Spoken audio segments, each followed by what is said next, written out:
What's going on, Colts Nation? Welcome back to another episode of the Bring the Juice podcast.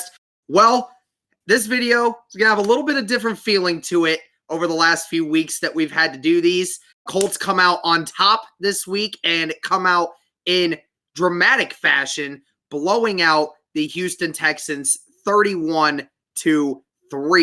Great game today. I mean, obviously, I was at the game. Anyone else that see me on Twitter knows that I was at the game today. Obviously, these guys covering the games through the streams today. And also, just for, I might as well just say this. I'm sure they probably mentioned it in the pregame stream because I told them to. But just in case they didn't, that was my fault that the pregame stream decided to end. I thought I was leaving the studio. I did not mean to accidentally hit the end broadcast thing. And I accidentally pressed it, and I tried to stop it, but yeah. So I want to apologize to these two. Obviously, Matt and Cody both having to deal with that mess. So I apologize to you two on behalf of that. But real quick thoughts here, and Matt, we'll start with you on it. I mean, what's your thoughts on this game today, man?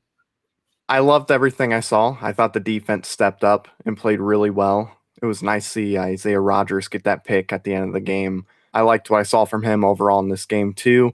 And the offensive line, I think that's going to be my biggest takeaway is the offensive line just, it looked like they just dominated in this game outside of a couple little, mistakes that were made by Fisher. Everybody else, they played their part. They came to play and they looked really good. Cody, how are you feeling, man? I know the last few weeks obviously has been rough on you, rough on everybody for that matter. But how do you feel about this big win that they got today? Man, if a win needed to come at a better time, I don't know when it would be rather than this game. Wow. The Colts needed to respond, right? They needed to respond after embarrassing us all on Monday Night Football, blowing that huge lead. They needed to respond. They needed to come out ticked off, and they did that. And I love that, man. I love that they came out, and people will say, oh, it's just the Texans, but the Colts dominated. They did what they were supposed to do. The Texans did almost beat the Patriots just last week. So exactly. So it's NFL. Every week there's a chance that a team can beat you, no matter what their record is, no matter what their talent level is. So for the Colts to come out and basically control this game and to win by 20 some points. And even you feel like they still could have scored more if they would have, the second half was fantastic. First half, at least offensively, they should have scored more, you feel like. So you feel like it really should have been even more of a blowout. But still, second half, I was very, very impressed, specifically with the defense. I thought the defense did a fantastic job in that second half. 2 picks of Davis Mills in that second half. Started getting a little bit more pressure, started creating more turnovers. I think the refs kind of took a few of our turnovers away, but still ended up with 2 of them. I was so triggered on that takeaway from that fumble from Johnson. Mm-hmm. I don't care what anybody tells me. That was a fumble. I don't care if the NFL officiating crew comes out tomorrow and says that was the correct call. That is a BS call to me. I'm just saying it right now. But yeah, it was good to see them do that. We might as well just hop into it, and we'll start with the first 2 things. Talk about Carson Wentz here again, and we'll talk about the play calling. First off, again, the play calling was, again, very, very solid. I thought that overall they moved the ball very well. And Carson Wentz, I mean, his stats today, kind of misleading when you look at it. 11 of 20 for 223 yards. Again, only had to throw the ball 20 times today. I mean, the Texans had almost double the amount of plays offensively as the Colts did today. So the Colts really didn't have the ball a whole lot this game. And there was a couple drops, a couple from Mo Alley Cox, one from, I think it was Pittman earlier in the game as well. So, that average could have been a little better. But again, 2 touchdowns, had 2 sacks today, QB rating of 127.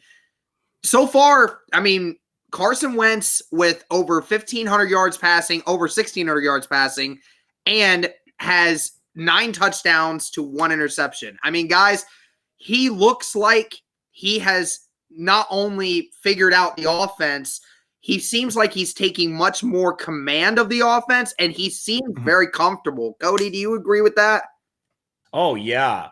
For sure. I mean, after that Tennessee game, the last 3 games, I just actually posted something not too long ago. Last 3 games, 853 passing yards, nearly 70 completion percentage, 68.9, 6 touchdowns, no picks, 123.76 quarterback rating. So, I mean, this dude's been slinging it. He's been fantastic. Specifically, the last 2 weeks, he's been absolutely on fire. I mean, he's been absolutely crazy. He had 2 50-plus yard bombs today. And you're right, Derek, what you said about, Carson Wentz not really needing to throw the football in the second half that much. I think if he would, that completion percentage certainly would have gone up. But, yeah, it was very interesting, this game. It was the tale of 2 halves offensively in a very good way, because the first half, all the Colts did was throw the football. I think combined Taylor and Hines had like 5 carries. Then the second half, they just relied on Jonathan Taylor the entire time. He had 139 and 145 yards in the second half. So it's just crazy how the Colts completely shifted their philosophy. Taylor obviously had that huge run to kind of start sealing that game near the end. But, yeah, for Carson Wentz's standpoint, I thought he looked fantastic again. And, Matt, I mean, you looked at it. We saw in the first couple weeks, he really wasn't trying to sling the ball that much. They seemed like they were trying to go through some growing pains. And over the last 3 weeks, we have seen him continuously start to keep stretching the field more and more every week. Had 2 really big throws today, one to Paris Campbell. Paris Campbell's only catch of the day resulted in a 51-yard touchdown, and throwing a beautiful throw to Mr. the Ghost himself, T.Y. Hilton. And I'll be honest, dude, when I saw that play, I texted Cody this. It reminded me of 2016 Andrew Luck to T.Y. Hilton. Just throwing it over the top to the spot and let T.Y. Hilton go get it. And it worked today. And, I mean, it looks like Carson Wentz is becoming so much more equipped to throw the ball deep. Absolutely. And it's helping that he's having more time to just be with the guys. It's clearly showing that as each week is going by, that connection with Paris Campbell and with Michael Pittman and, just everybody there, it's getting better and better. And once we get to week 17, week 18, that connection is going to be just pitch perfect. It's going to be insane because he's looking good right now. Just imagine how good he's going to look in week 17, week 18, because he's doing this with like a week of off season, to work with all the guys. Yeah. So it's like, he's doing this with that little time. It's insane. I mean, and I'm not going to say he's like Tom Brady, but Tom Brady, it took him like 5 weeks to really just start to get, used to the offense, get used to everybody there. So, the first couple weeks, I thought he looked good the first 2 weeks and whatnot, but you could tell they weren't on the same page a lot of the time. It's really starting to come together. And like you said, that deep ball to T.Y. Hilton, it's given me like Andrew Luck and T.Y. Hilton connection vibes, and I love it. Absolutely. A couple things to go off it before we move to the running backs. For the Carson Wentz haters, yeah, he's not much of a leader, huh? Yeah, no. 9 touchdowns, 1 interception. Yeah, keep eating your word. Bro, I love it. Every time he keeps it's funny to me go wrong. It's hilarious to me when people try to use the 2-4 argument or the record argument. I'm like, okay, yeah, the Colts are 2-4, but also Carson Wentz is playing well. Why can't it be the same? I mean, It's weird how haters, if you have decided I am going to hate Carson Wentz, you will try to discredit him at every turn. Now, if Carson Wentz was playing bad, we would say he's playing bad. Yeah. But he's not playing bad. He's playing fantastic. No, he's thrown 0 interceptable balls so far. Still. Yeah, still. I think he's only one of 2 quarterbacks to do that so far this year. I think so, yeah. That's impressive, man. It's freaking impressive. Love what Carson is doing. Also, for anyone that did want to know, the media did ask Carson Wentz if there was any question about T.Y. making that first catch. He said, no, I knew he was making it. So let's go ahead and hop into the running backs here real quick. I'll be honest here, guys. I mean, outside of Jonathan Taylor in that second half, there really wasn't much to really try and dissect here.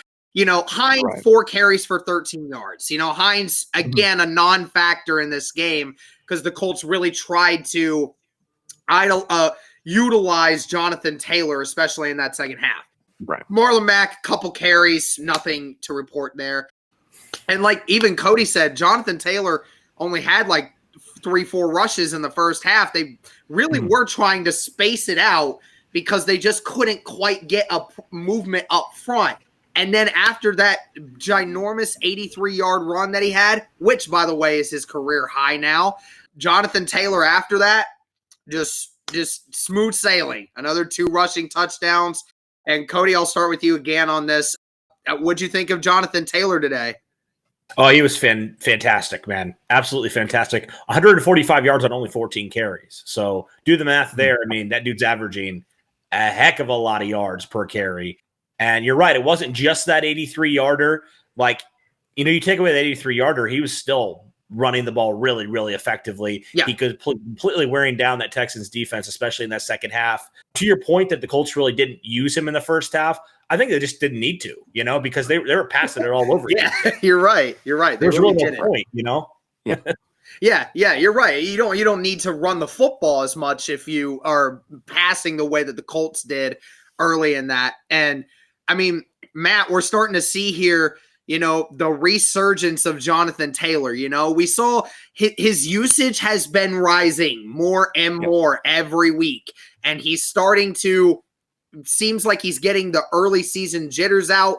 And he just seems like he's in a place now where he's comfortable with whatever it is they're running. I mean, this play will go unnoticed, but on that second drive, that screen pass to Jonathan Taylor, guys, that ball was perfectly placed. If that ball was not put in the exact spot that Jonathan Taylor was going to be at, Jonathan Taylor's not making that catch because he was getting contacted as he came around the screen.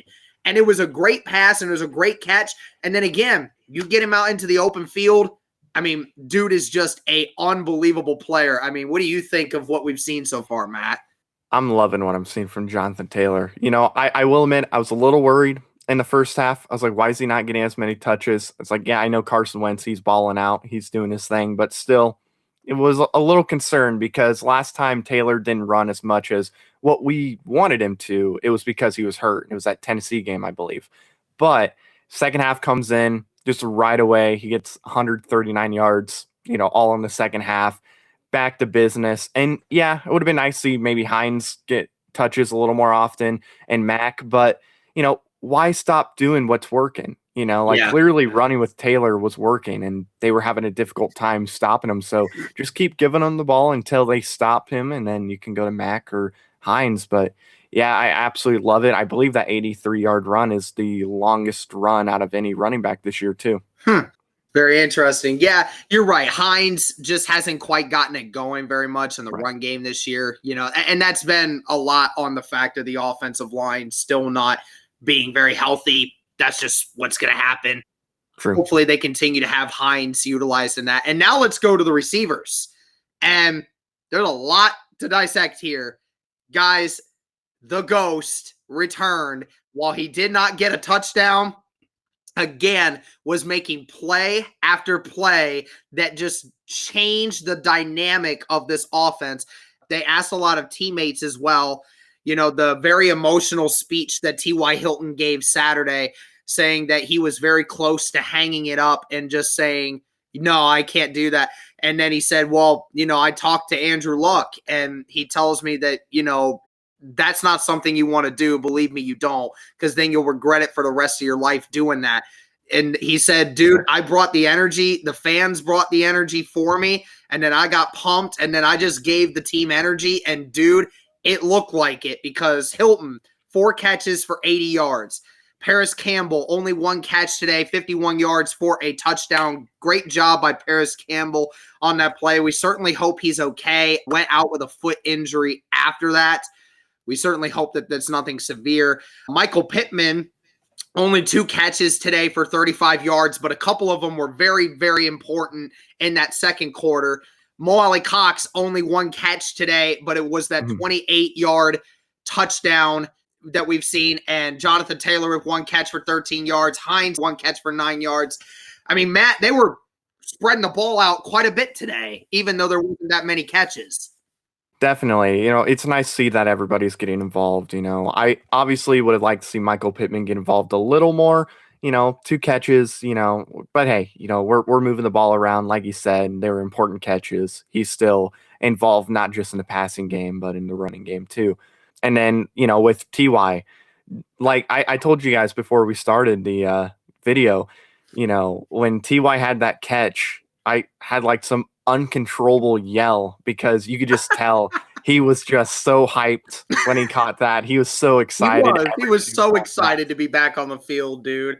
It's It was a 12-yard catch, but he made it seem like as if he just ran over somebody. It was great. Yeah. And I know a lot of people are saying, "Oh, T.Y. Hilton, he's fallen off. He's not that great." He looked pretty good to me. Looked pretty dang good to me. Looked like he wasn't hurt at all. And the crazy part is that I did not think, I can't speak for you guys, but I did not think he was playing this week.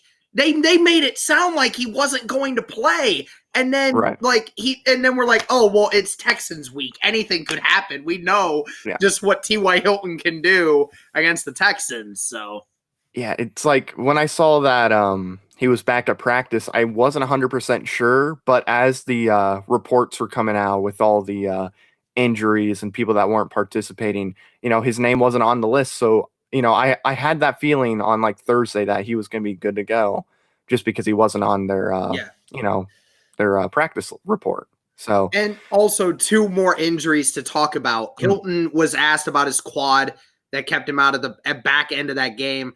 He said that he's fine, said it wasn't anything bad. They just knew the game was over. They didn't want to risk it. So that was it. I immediately thought he had a concussion based off that hit, but thank goodness it's not. And Zach Paschall's good. He just got the wind knocked out of him on the 1 target he had. That's another surprising thing too. No Zach Paschall today. I mean, Zach Paschall was a non-factor in this game receiving wise. So that was weird. But Cody, what about you, man? What do you make of this receiving room? And I'll ask you one more question. Is it time to officially say that Mo Alley-Cox is tight end number 1? Yeah, Jack Doyle didn't even get a catch today, which was interesting. Not at all. But yeah, as far as the receivers go, I was very pleased with how they all looked. Pittman he didn't have a flashy day. He just had a couple catches, but he moved the chains when needed to. And, the Colts didn't throw it a whole lot in the second half, so nobody really got a lot of catches.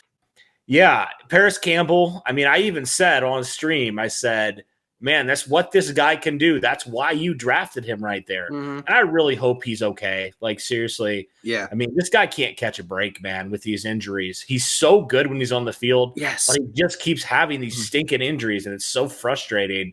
But, yeah, I mean, that's a play we haven't seen Paris Campbell make ever as a Colt because he just hasn't been healthy or used in that way. Right. That honestly did give me TY vibes. Like, just chuck it down the field and outrun everybody, and that's what he did. And I thought he looked fantastic. So I'm hoping that injury doesn't keep him out much, if at all. And then, you mentioned Zach Paschall. Good to know. I didn't know what his update was, his status was, but he just got the wind knocked out of him. He's good. Yeah, I thought he might have gotten a concussion. That's why I was kind of nervous because he got hit hard with that play. He got smacked, bro. With the TY injury, though, you could see when he caught the ball, he like tweaked something. It was obviously his quad. I thought it was like hamstring or something, and I was like, crap. These injuries can linger. But fortunate that he said he's good. So hopefully that means he's back in time for Sunday Night Football against the Niners because we're going to definitely need him. Yeah. And you're right. Going back to the T.Y. Hilton thing, I love T.Y. Hilton. He's probably one of my favorite Colts of all time, if not my favorite Colt of all time, just because of all the stuff, man, that he's gone throughout his career. Obviously drafted the same year as Luck and, had that connection really from his rookie season and then has had just a quarterback carousel since then. And he has consistently put up 1,000 or near 1,000 yards. He's been the Colts' best receiver when the Colts couldn't draft worth a crap, couldn't get him a second receiver. And it's good to see him finally get some other guys who can complement him well in Paris Campbell and Michael Pittman and Zach Paschall. And you're right. I mean, T.Y. Hilton brings just a new energy, a different energy that this locker room, I think, has maybe been missing the first couple of weeks. Yeah, and Jonathan Taylor stated that talking to Laura Overton. He mentioned that, they missed T.Y. in a way that people didn't quite understand was him being in the locker room and being on the field to talk with them. That was something that they dearly missed, and I think they're going to be super, super happy to have him back now. Yeah, I mean, yeah, it goes beyond just his production, which he still can produce. Just having him on the field, I think, just changes your offense in a very good way.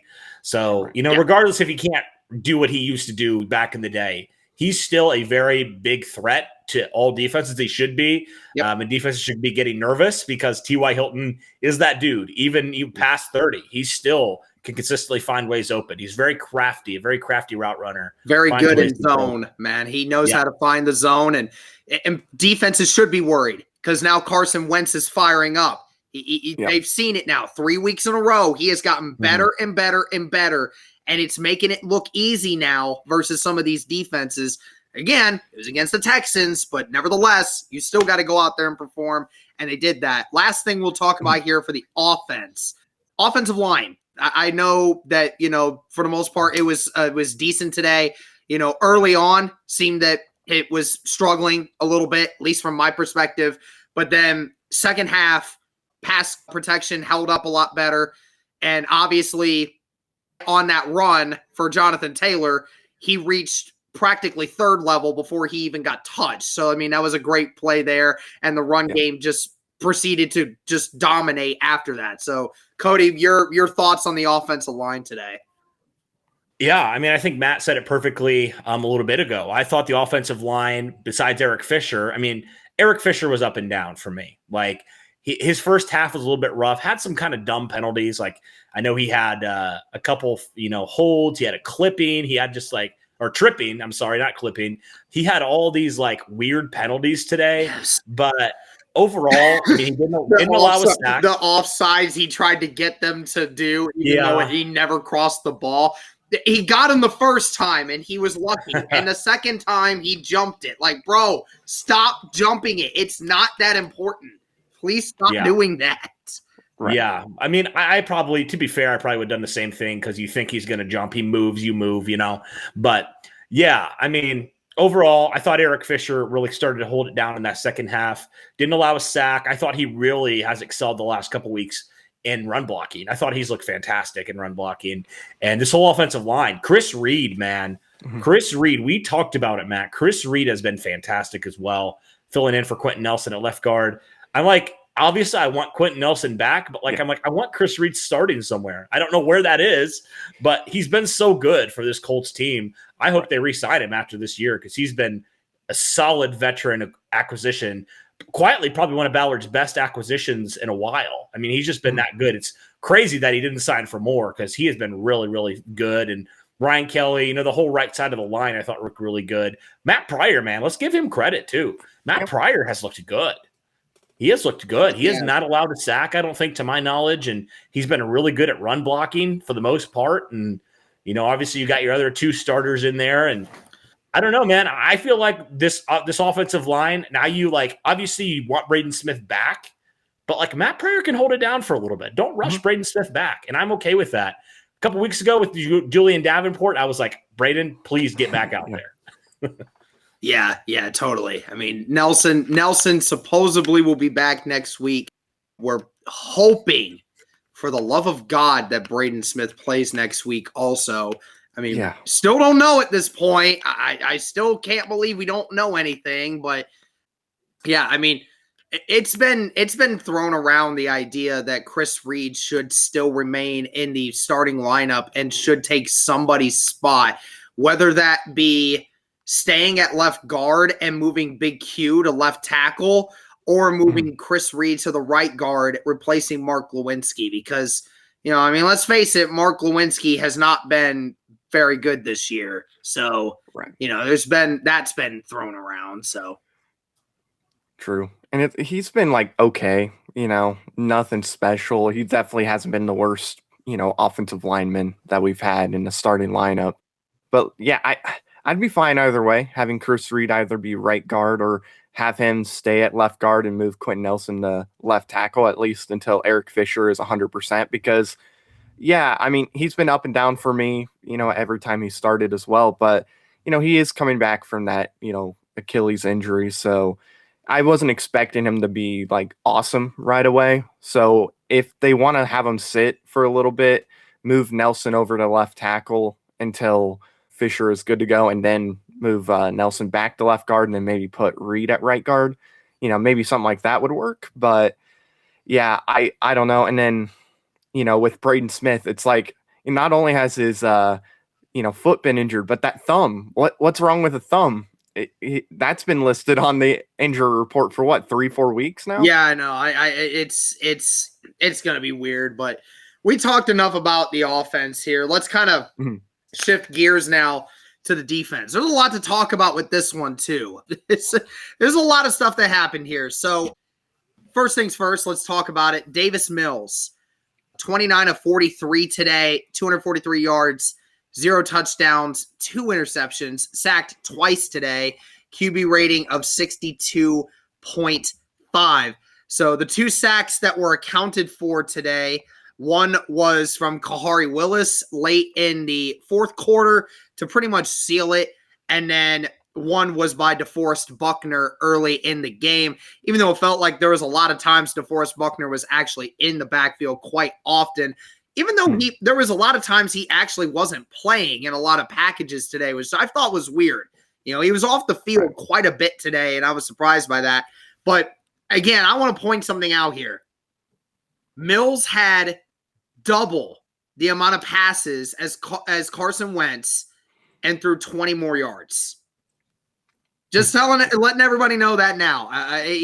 So, it was crazy because, again, Carson's numbers don't look great, but when you look at it from what the competition was throwing at him, they threw it twice as often, but yet Carson was able to make those big chunk plays happen. And, of course, Davis Mills with 2 interceptions today, and one of those was from Darius Leonard, and I forget who the other one was. It was Rodgers. Was it Rodgers? It was Rodgers late in the game. That's right. Yeah, so let's kind of go just off the very beginning here. So let's kind of look at the defensive line here. Cody, we'll start with you. Anyone else on the defensive line stand out for you today? Taylor Stallworth did. I thought he looked good. He got a nice pressure, and not really known for that, but I thought he did from that interior defensive line. Okay. Other than that, at least getting after the passer, I was kind of very disappointed, actually, by a lot of these guys because the Texans were down left tackle, center, and right tackle, and the Colts were only able to get 2 sacks, only 1 sack from their defensive line. So a little bit concerned by that. Yeah, I felt that Davis Mills was getting pressured quite often today, and again, I think this also shows to the testament of just how quick he was getting the ball off. Again, he's only averaging 5.7 yards per completion. So, he never was actually throwing the ball deep. I think there was probably only about 2 or 3 times in that game where he actually threw the ball more than 20 yards. I don't think Davis Mills completed a pass, in this game beyond 20 yards. I think there was very few he actually completed. He completed 90% of his passes inside 10 yards. But then again, when you get beyond it, he was very inefficient. So again, it was the Colts bend, don't break defense kind of mentality. What do you think about that, Matt? I liked that Davis Mills wasn't able to really push the ball down the field much. All he could really do was throw it to Cooks, and that was about it. And, I expected Cooks to get the ball quite often, because they really didn't have any other options out there. But I thought the defense did well containing him, not letting him get the big play. I do think they did better when it came to getting pressure on Davis Mills than they have in the past. Granted, in the past, our pass rush has basically been a dumpster fire. Today was a slightly smaller dumpster fire. We should have gotten more sacks than what we did today. DeForest Buckner, happy to see that he got a sack. Happy to see that he's getting to the quarterback and at least getting in the backfield. And I agree with Cody. I liked what I saw from Taylor Stallworth. But, yeah, I'm not upset at Kwity Paye because he is only a rookie. Hasn't played a full season, so it's going to take him a little bit of time probably before he can get to where we need him to get to. And then when Dio comes in later on, that's going to make our defensive line better, I think. So I think it's going to get better, but we really need to figure out what's going on. And at least we need to make sure we find a way that Grover Stewart can get in the backfield more often, and DeForest Buckner can hit the quarterback more often. And the same with the guys that have been here for a while coming off the edge. We need them to step up too. There's just not much you can do with DeForest Buckner at this point. True. Because everyone knows who he is, and everyone knows you have to double team him almost every time he comes back there, or else it's going to be a mismatch. That just then leads to the point of you got to get everyone else to start stepping up, because you know you're going to be in single protection. So you have to be the guy to step up and make those plays. Grover Stewart finished today with 7 tackles, DeForest Buckner with 5, Al-Quadin Muhammad with 4, Isaac Rochelle with 3, Tyquan Lewis with 2. I mean, actually give Tyquan Lewis as much credit on that sack for DeForest Buckner as Buckner is, because if Tyquan doesn't get that arm there to stop Davis from attempting to throw it, then Buckner doesn't make that sack in the first place. So that was a good job there.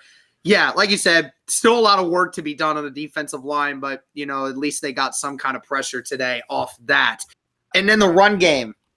Obviously, the team finished 29 carries for 124 yards. That's averaging 4.3 yards a carry. Now, granted, I think that a lot of those numbers are kind of miscued because, Ingram had a 24-yard rush late in the game when the game was already out of reach. And Lindsey obviously had a 35-yard run on that second to last drive as well before, obviously. I mean, other than that, Lindsey had 6 carries for 4 yards outside of that. And then when you look at Mark Ingram, he had 17 carries for 49 yards. So he was literally averaging less than 3 yards a carry. So neither one of these guys were averaging any 3 yards a carry or at all, outside of those 2 big runs that they had late in the game. So how did you, Cody, we'll start with you again. How did you feel about the team and stopping the run? Yeah, unimpressed by this team. I mean, you mentioned they had a couple big runs, the Lindsey one was whatever, but Ingram had a big one to start. I think it was the second half. And I was just like, guys, seriously, what are we doing? This is a team that hung their hat last year on stopping the run, and they've struggled multiple times this year to do so. So you do wonder how much of a loss that Anthony Walker is, in terms of stopping the run, because, I mean, they just have been not as good at all. It's been pretty evident at stopping the run this year. So I don't know what has to change with that, but it's been noticeably a drop off this year. And so Matt, I'll go to you on the receiving thing to start. Now, me personally, I hate that they're talking about these numbers, because again, the same play was ran for over half of these completions. Do you guys want to know what route Cooks, Collins, Adkins, and Moore were running all game? They were running out routes. 8 to 10 yard out routes every single freaking snap. And I'll be honest, there were a couple times that the Colts really read it well. And even then, Mills was putting it perfectly on the dot. There was one where Rocky Sin had his arm literally where the ball was, and it just went right underneath, right into Brandon Cooks' hip pocket. And there was nothing Rocky Sin could have done. He would played it perfectly, but Mills just made the most absolutely beautiful throw I've ever seen in my life. And it frustrated me because that was the only way that Houston was even moving down the field at all this game, was running those routes. So does it concern you with the fact that the Colts weren't able to stop that sooner? Or do you think it was just the only thing that was working for Houston today? I just think it was the only thing that was working for Houston. I mean, I wish we could have figured out how to stop it, because, like I said, I knew Cooks was going to get his numbers. He's like the only receiver on there that is better than good. Today. At 13 targets today, so he had 30% of the targets today.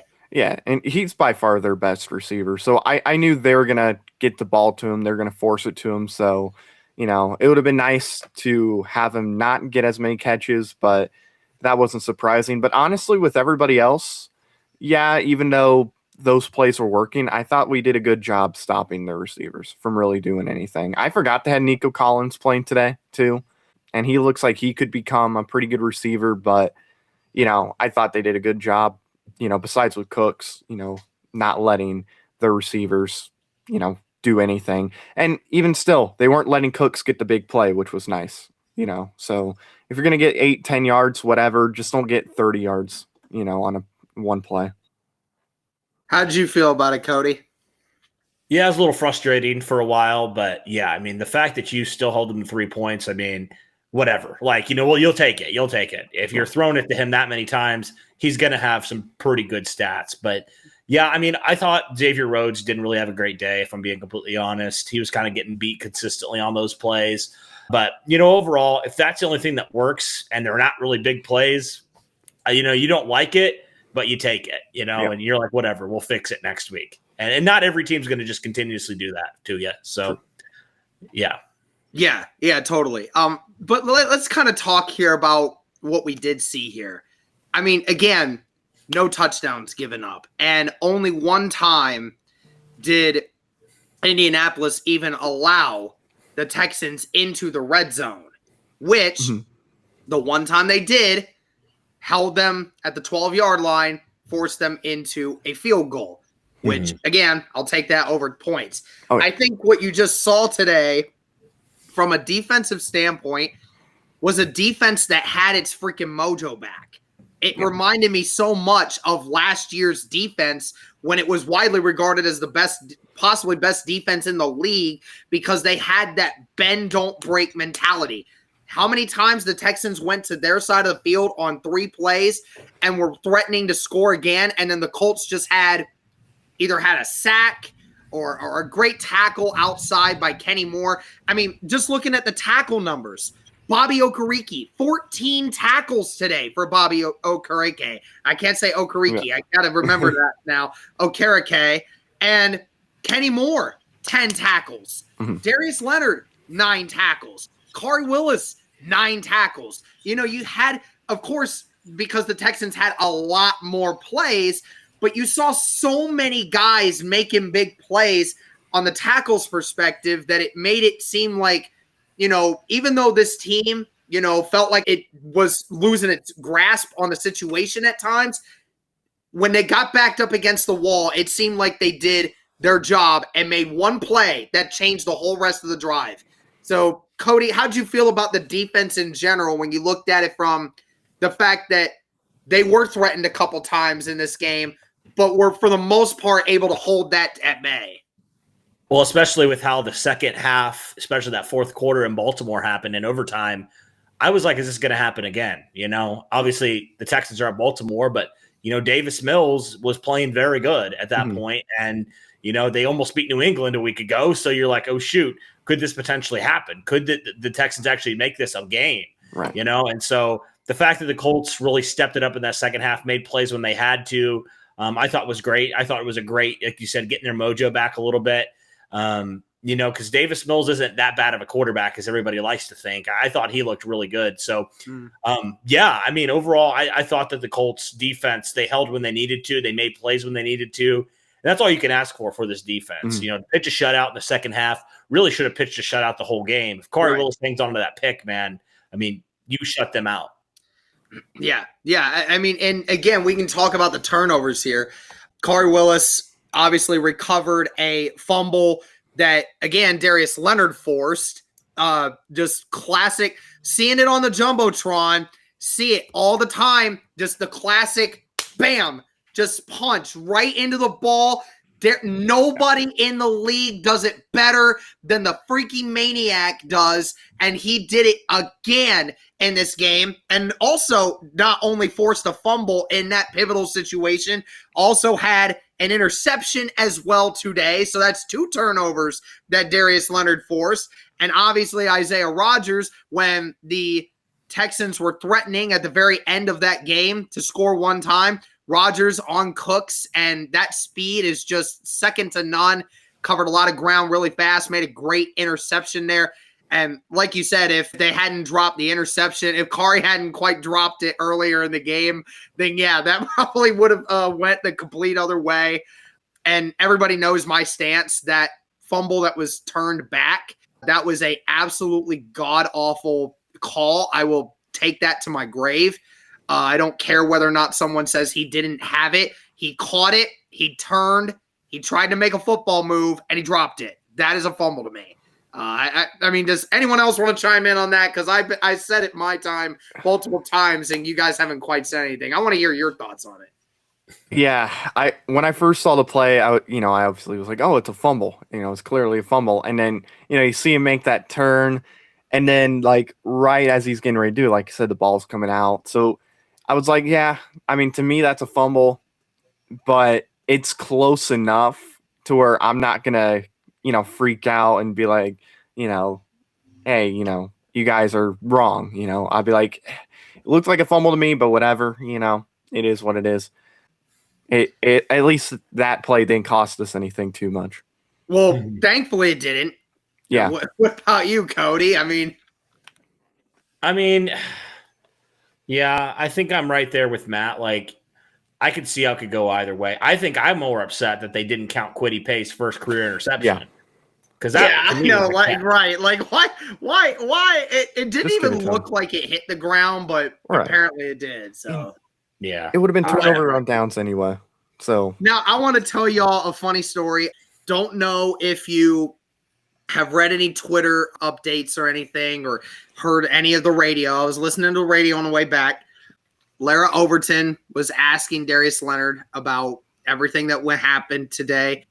And anyone that saw my tweet, I sent out a tweet that said, I am here for the Darius Leonard smack talk to the Texans, their fans, and their bench all day. And here's why I say that. Okay, so I was at the game, and I was watching Darius Leonard almost all game. I was watching him almost all game. Yeah. And believe me, he was the most active player, even when the offense was on the field, okay? When T.Y. Hilton caught those catches, Darius Leonard made it his duty to go to the other side of the stadium and start waving his hands up and getting the crowd to just go wild, okay? And everybody was loving it. And after that interception that he had, oh, my God, you should have seen him. When he picked it off, oh, my gosh, it was a thing of beauty. I don't remember whether it was the interception or the fumble recovery, but he went to a section in the Texans bench right behind them. There was a group of Texans fans behind it. Yeah. And he went up to him. He started doing he was telling them to shut up, you know, and just doing this and that. And I don't know who number 85 is for, is that Adkins for the Texans, their tight end? I think so. Okay. So Mr. Adkins there was definitely trying to start a fight. Okay, it was either him or Farrell Brown. I can't remember. No, he's 88. Atkins is 88. Oh, okay. Okay, so that would be Farrell Brown. Okay. Yeah. Yep. So Farrell Brown over here trying to start fights. Okay, multiple times he was tangled up with Colts players after the play. Multiple times he was doing it, and Darius Leonard made sure to remind him, and not to mention Pharaoh and a few other guys stated to Darius, one, that he was soft. They said that. Second, that he was not worth the $99.25 million that we gave him. So Darius said, see, now I took that personally, and I had to remind them of who they're talking to. So I made sure every time, if I wasn't the one making the play, if something happened, I told them I am going to say something to you every down. Yeah. Every time he either spoke to Farrell Brown and got in his face or went to the bench and it no, it wasn't the interception. It was on Kwity Paye's almost interception. Yeah. When he hit Mills and made him fall, he went down to midfield and was talking to the Texans bench the whole time down there. Yeah. And then when he intercepted it earlier in the game, he was dancing in front of their bench. Nice. He danced all the way down their sideline and then went to the other side. Nice. And then proceeded to go up and jump in front of the crowd. Like that, I loved that, guys. You have no idea how happy that made me that Darius Leonard was being the old maniac that we know of. I mean, it's been 4 games in a row now that Darius Leonard has forced a turnover. So very impressive there. I mean, How do you guys feel about what Darius Leonard did today? Because obviously he was the defensive force. We'll start with Cody on this. Yeah, like you said, he's proven, man, that he is worth that $100 million contract. Making 2 turnovers today. You mentioned the interception, forced a fumble. I mean, yeah, this is the guy. I mean, he's forced more fumbles. I think it was a stat, more fumbles than anybody since coming into the league. Yeah, so it's not even close. Since like 2018 or something. Yeah, it's not close. So, I mean, this dude is a turnover machine. So, I mean, that's what you want, man. That's what this defense is predicated on, is forcing turnovers. And Darius Leonard is the prime example of that. And I'm stoked, man, that he's on our team. I'm stoked that he's on our side. I want somebody like that who is gonna do that. Bring the energy, bring the juice, man. Darius Leonard's that guy, man. Mr. Juice himself. Yeah, absolutely. His voice was gone when he was talking to Lara. He said his voice was gone. Even she recognized it. He had no voice left because he was screaming all game and obviously talking a lot of smack to the Texans. So did a lot of talking, a lot of yelling today. So at least his voice will come back. I certainly hope his ankle does the same thing. Looks to be getting healthier and healthier if he's making plays like this again. Matt, what'd you think of Darius Leonard today? I loved what I saw from him. That forced fumble, just absolutely perfect. I love to see it. He had that nice interception. I love him talking smack to all the Texans. I hope that when they play the Titans, he just absolutely levels out Derrick Henry and he starts talking smack to him. Or he's like, hey, look, you got me last time. Now I got you this time. But, I mean, he's still hurt. He's still not 100%. But there were times today where he's doing this not even 100%. Just imagine. Yeah, he looked like 100% at times. Obviously there were times where he didn't look like it. He had the interception, the injury affected how fast he would run. But still, I mean, he's doing things that not a lot of people at his position could do, at 100%. So, he's getting healthier every single week, like you guys are saying. And, he's just getting better and better. And again, once we get to the end of the year, this team is going to be so different, than what it is right now. He's going to go out there. He's just how good he is, and like week 17, week 18 is going to resonate and get to everybody else on that defense. And it's going to really show. All right. So question for both of you. We'll end it with this. Well, also, by the way, Bagley also had a good game, made his one field goal and made his one field goal and all the extra points. And believe it or not, the crowd was actually going wild every time he made one. I think they were all thinking the same thing, that we're hoping that this new kicker doesn't, ruin this for us. It's kind of got a taste of that last week. You don't really want to have this happen again. Oh, no. But it was perfect today. He was fine. No issues there. Now that we've seen this Colts team play at this, and again, it was against the Texans, but you see them blow them out like this. Matt, does it give you more confidence going into this next stretch of games where you're going to face a banged-up Jimmy Garoppolo, you're going to face a banged-up Tennessee Titans team, you're going to face the Jets, you're going to face the Jags, who, by the way, also got their first win today. Congratulations to them. Guys. So, how does that make you feel seeing what this team has been doing recently and going into this next stretch? It definitely makes me more confident. I was already pretty confident still, just because of the point of the schedule we're entering in. Where we're playing some of the easier matchups, and Tennessee has a more difficult schedule coming up. But this makes me even more confident. I absolutely believe we can beat the 49ers.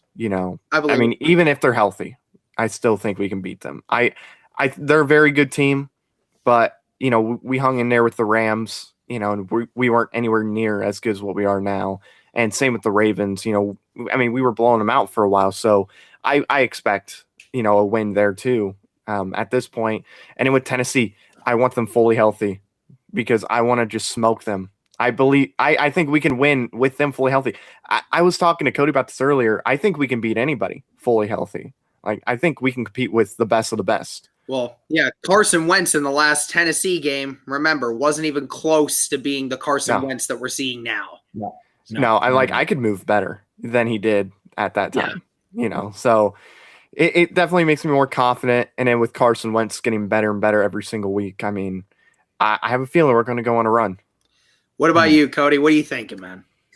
Man, I tell you what, this team, they thrive when their back's against the wall like this. Mm-hmm. And I think they're going to continue to do it. I don't necessarily love it because I don't love being in this hole, but yeah, I think you're right, man. I think you're right, Matt. I think the Colts now are in a position to go on a run. I was looking at the schedule, like they easily could win their next 4 games, easily could win their next 4 games.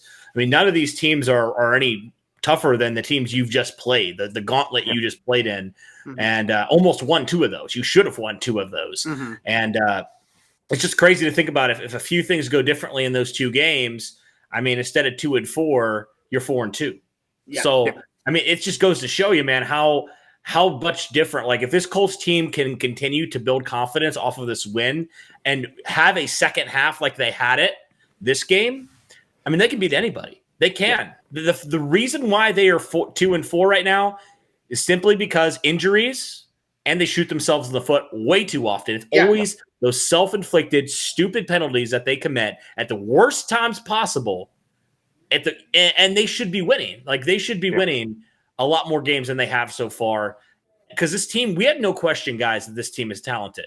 Yeah. No question whatsoever. They can run the ball. Now we know they can pass the ball. You know, if that pass rush can come up a little bit, I have full confidence that we can take any team down to the wire. I really do. Oh, yeah. Yeah, absolutely. And it's obviously good to get the win like this, just in huge against a divisional opponent and to beat them the way we did.